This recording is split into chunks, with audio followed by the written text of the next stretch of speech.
श्रीमद् भागवत महापुराण सुख सागर भाषा के अंतर्गत नवम स्कंद का पहला और दूसरा अध्याय। बोलिए श्री कृष्णचंद्र भगवान की जय। पहला अध्याय।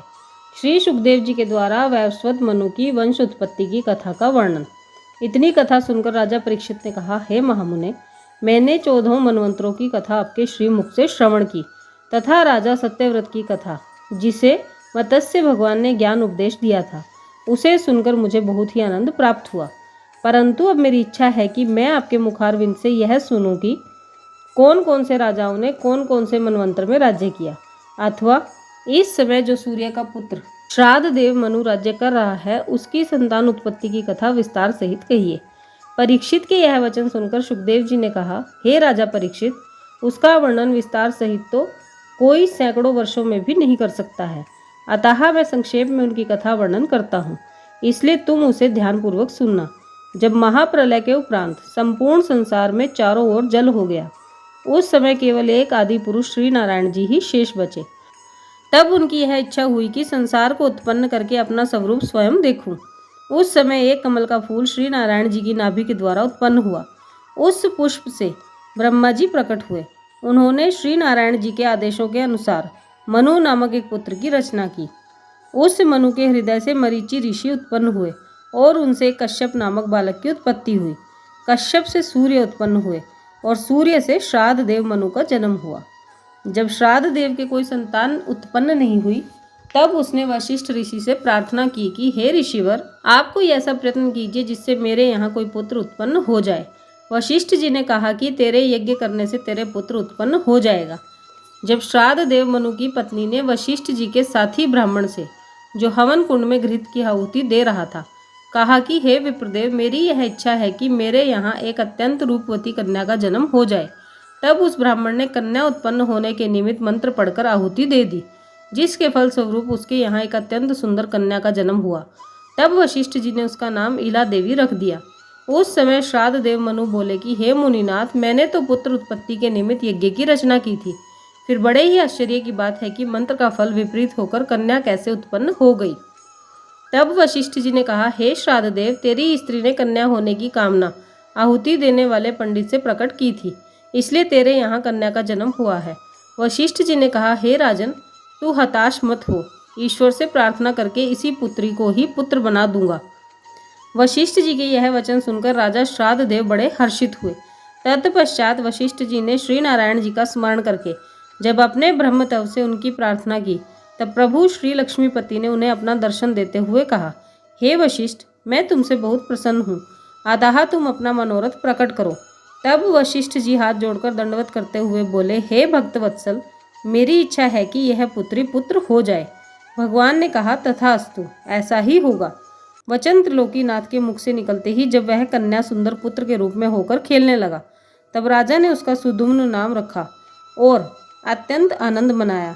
तदुपरांत ब्राह्मणों एवं दरिद्रों को बहुत सा मन चाहा दान एवं दक्षिणा देकर उस पुत्र को बड़ी धूमधाम से राज सिंहासन पर बैठा दिया। तब वह धर्मपूर्वक राज्य करते हुए प्रजा का पालन करने लगा। एक दिन वह राजकुमार श्री नारायण जी की प्रेरणा से ईला व्रत खंड में शिकार खेलने को गया और एक हिरण के पीछे घोड़ा दौड़ाता हुआ अंबिका नामक वन में पहुंच गया। वहां जाते ही राजकुमार पुनः स्त्री बन गया और उसका घोड़ा भी घोड़ी बन गया तथा जितने भी उसके साथ सेवक आदि थे, वे सब भी उसी वन में पहुंचते ही स्त्री बन गए। उस समय वे लोग लज्जा के कारण एक दूसरे को अपना हाल नहीं बतला सके। जब किसी का कुछ वश नहीं चला, तब सब लोग ईश्वर इच्छा समझकर संतोष करके बैठ गए।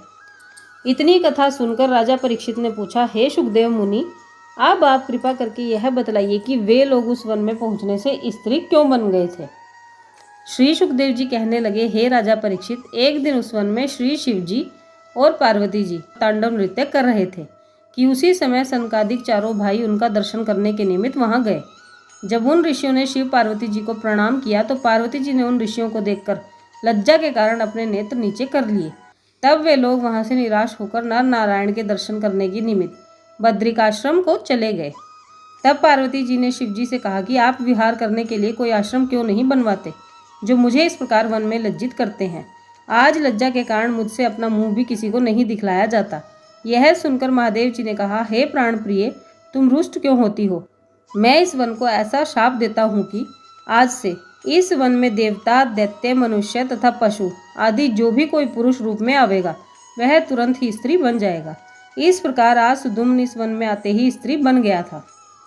शिवजी सदैव पार्वती जी के साथ वहाँ विहार किया करते हैं और पार्वती जी की 16,000 सखियाँ सदैव उनकी सेवा किया करती हैं। उस वन में शंकर जी के अतिरिक्त कोई अन्य पुरुष प्रवेश नहीं कर सकता। जब राजा सुदुम्न वहाँ स्त्री हो जाने की लज्जा के कारण अपने घर पर न जा सका, तब अपने साथियों सहित उद्विग्न होकर उसी वन में चारों तरफ घूमता रहा। उस वन की दक्षिण दिशा में चंद्रमा का पुत्र बुध बैठा हुआ तपस्या कर रहा था। राजा सुदुम्न भी अचानक स्त्री रूप में उसी स्थान पर जा निकला और बुद्ध तपस्वी होते हुए भी उसकी सुंदरता पर मोहित हो गया। जब स्त्री रूप सुदुम्न ने उसको तपस्या करते देखा तो उस पर मुग्ध हो गया। तब उन दोनों ने वहां पर गंधर्व विवाह कर लिया तथा वहां ही रहकर भोग विलास करने लगे। जब बुद्ध की आज्ञा पाकर सुदुम्न के साथ की स्त्रियां किसी पर्वत पर चली गई, तब उन्हें गंधर्व हरण करके अपने साथ ले गए। जब स्त्री रूप सुदुम्न के गर्भ से बुद्ध के द्वारा पुरुरुवा नामक पुत्र की उत्पत्ति हुई, तब एक दिन सुदुम्न ने अपने हृदय में गुरु वशिष्ठ जी का स्मरण करके उनका ध्यान किया। तत्पश्चात जब अंतर्यामी वशिष्ठ जी उसके पास आकर उपस्थित हो गए, तब सुदुम्न ने हाथ जोड़ते हुए दंडवत करके उनसे अपना समस्त वृतांत कहा और विनती की, हे मुनिश्रेष्ठ, अब आप कोई ऐसी कृपा कीजिए जिससे मैं पुनः पुरुष हो जाऊं। यह बात सुनकर वशिष्ठ जी ने कहा, हे राजन, तू धीरज रख, मैं शीघ्र ही तेरे पुरुष रूप होने का उपाय करता हूँ। तदुपरांत जब वशिष्ठ जी ने सुदुम्न पर दया करके भगवान गिरिजापति का ध्यान एवं स्तुति की, तब शिव पार्वती जी ने दर्शन देकर बड़ी प्रसन्नता पूर्वक कहा, तुम्हारी क्या अभिलाषा है? वशिष्ठ जी ने हाथ जोड़ते हुए प्रणाम किया, हे महादेव जी, आप सुदुम्न पर कृपा करके उसे पुनः स्त्री से पुरुष बना दीजिए। यह वचन सुनकर पार्वती जी बोली कि सुदुम्न के स्त्री हो जाने का कारण यह है कि महादेव जी ने अंबिका वन को शाप दिया है, अतः वह शाप मिट नहीं सकता। पार्वती जी के इस प्रकार कहने पर महादेव जी ने दया करते हुए कहा, हे वशिष्ठ, सुदुम्न 1 महीना पुरुष तथा 1 महीना स्त्री रूप में रहा करेगा। यह कहकर शिव पार्वती जी अंतर्धान हो गए। तब उसी समय राजा सुदुम्न पुरुष होकर अपने पुत्र पुरुरवा सहित अपने राज सिंहासन पर आ गया। वह 1 महीना पुरुष रूप में रहकर राज्य कार्य करता था और दूसरे महीने में वह स्त्री रूप के कारण बीमार होने का बहाना बनाकर राजमहलों में छिपकर रहता था। जब पुरुष रूप होने पर सुदुम्न के उसकी स्त्री से 3 पुत्र और पैदा हो गए, तब उसने कुछ दिन राज्य का सुख उपभोग करके अपना मन संसार से विरक्त कर लिया। तदुपरांत उसने अपने 3 पुत्रों को, जो उसकी स्त्री से पैदा हुए थे, उन्हें दक्षिण दिशा का राज्य दे दिया और अपने द्वारा कुछ दिन तक उत्पन्न हुए पुत्र पुरुरवा को, जो बुद्ध के वीर्य से पैदा हुआ था, अपने राज सिंहासन पर आरूढ़ करके स्वयं वन में जाकर कुछ दिनों तक भगवत स्मरण करके मोक्ष को प्राप्त हो गया। तत्पश्चात राजा पुरुरवा द्वारा चंद्रवंश तथा सुदुम्न के अन्य 3 पुत्रों के द्वारा सूर्यवंश की उत्पत्ति हुई। ये था पहला अध्याय। अब दूसरा अध्याय, श्राद्ध देव के पुत्रों की संतान उत्पत्ति का वर्णन। श्री सुखदेव जी कहने लगे, हे राजा परीक्षित, जब राजा सुदुम्न वन में अपना शरीर छोड़कर मुक्ति को प्राप्त हो गया, तब उसके पिता श्राद्ध देव ने और संतान उत्पत्ति के निमित्त श्री नारायण जी की तपस्या की। तो नारायण जी की इच्छा से उसकी श्रद्धा नामक स्त्री से 10 पुत्रों की उत्पत्ति हुई। तब उसने अपने ज्येष्ठ पुत्र का नाम इक्ष्वाकु रखा। दूसरे पुत्र का नाम प्रिखंदर हुआ। वह दिन में गुरु वशिष्ठ की गौओं को चराता हुआ रात्रि में उनकी रखवाली किया करता था। एक दिन वर्षा ऋतु में रात्रि के समय एक सिंह ने एक गाय को आ पकड़ा। तब गौ का बुरी तरह डकराना सुनकर पुरखंदर उठा और उसने बिजली की चमक में सिंह को देखकर उस पर तलवार का प्रहार किया, परंतु वह तलवार सिंह का एक कान काटती हुई गाय के पेट में घुस गई, इसलिए वह गाय तुरंत ही मृत्यु को प्राप्त हो गई। तदुपरांत प्रातःकाल जब वशिष्ठ जी ने उस गाय को मरा हुआ देखा तो क्रोधित होकर प्रिखंदर को यह शाप दिया कि तेरी तलवार से गऊ की हत्या हुई है, अतः तू शूद्र हो जा। वशिष्ठ जी के शाप के कारण प्रिखंदर ने राज्य का मोह त्याग वन में घोर तपस्या की और श्री हरि भगवान का भक्त बन गया। वह ब्रह्मचर्य धारण कर वन में श्री हरि स्मरण करने लगा। एक दिन वन में आग लग जाने से वह भस्म हो गया। हे परीक्षित, श्राद्ध देव का तीसरा पुत्र कवि नाम का था, वह परमहंस हो गया। करुष नामक चौथे पुत्र से कारुष जाति के क्षत्रिय उत्पन्न हुए।